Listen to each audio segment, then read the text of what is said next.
Let's talk about sights. Okay, real quick on sights. Sight picture, what kind of sight picture you get will depend on several variables. First variable is going to be you. What level are you trained to? How proficient are you? Second, situation.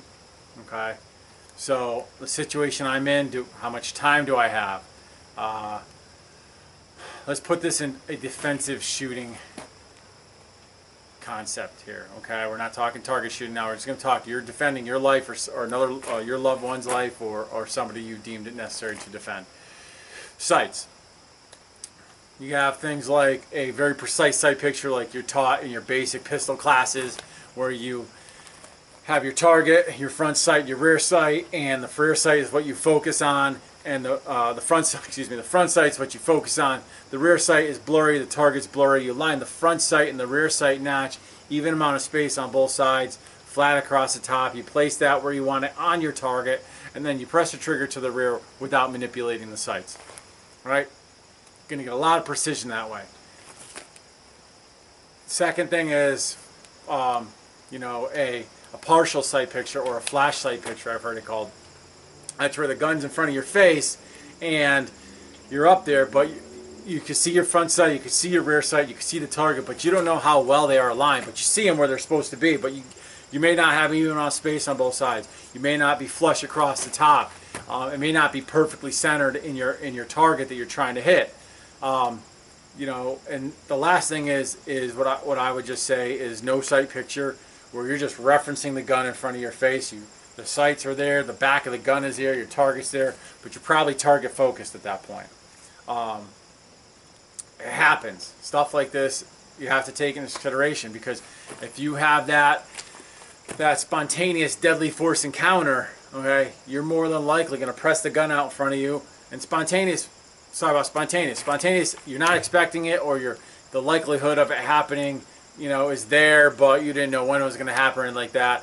And all of a sudden there's a close proximity threat to you, a deadly force threat that you need to now engage to stop. So your body's gonna go into that whole fight, flight, freeze concept, where your vision shrinks, okay, and you have auditory exclusion. Your blood starts to come into the center of your body, which causes you to lose your fine motor skills and and some of your ability to feel and things like that.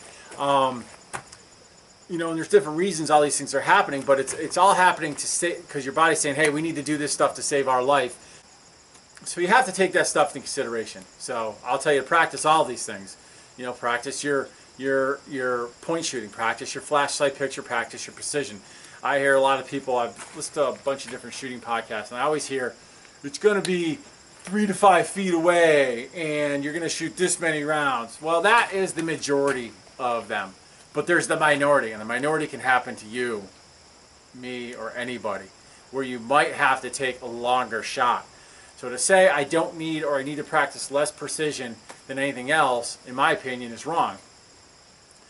You have to practice your precision. You have to practice your flashlight picture, and you have to practice your point shooting skills. These things are all going to come into play, they could come into play at any particular time. You're in a mall, okay? I know a mall near me has 2 stories, right? And if you're on the second floor, you can see down below, right?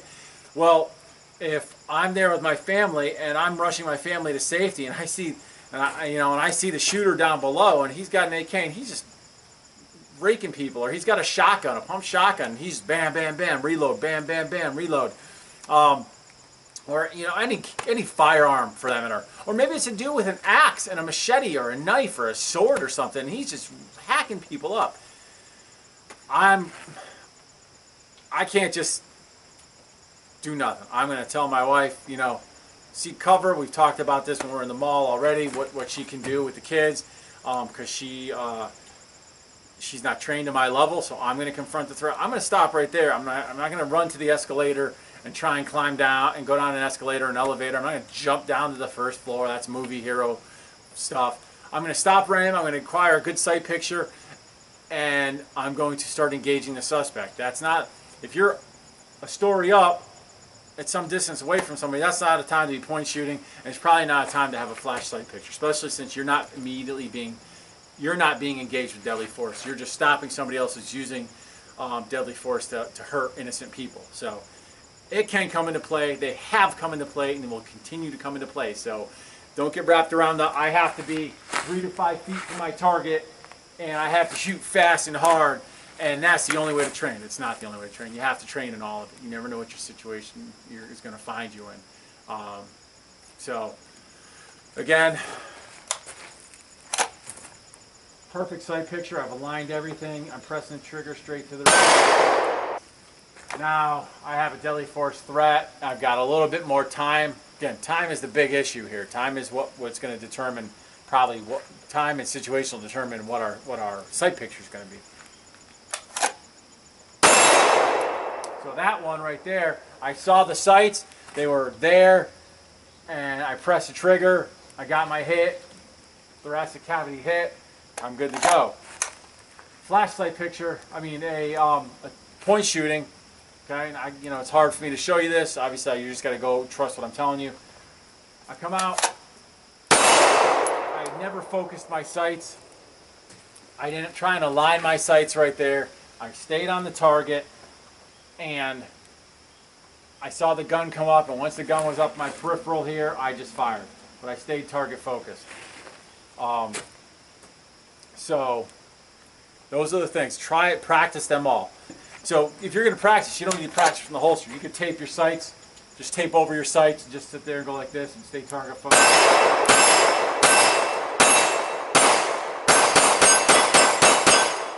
So I never aligned my sights for any of those shots right there.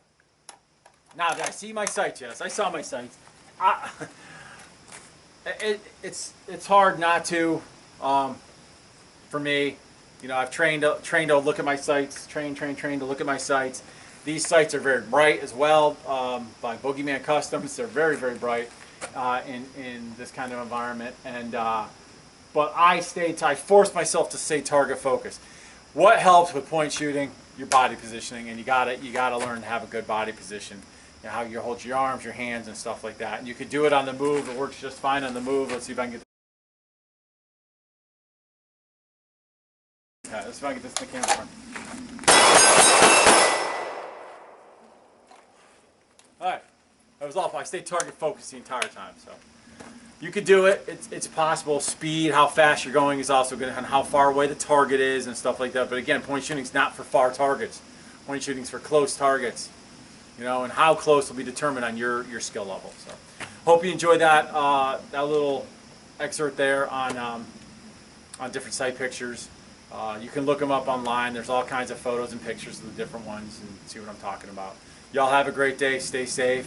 This is Frank with Page Performance Shooting. Remember, when the time comes and the bad guy is confronting you, there's only one person responsible for your safety, and that's going to be you.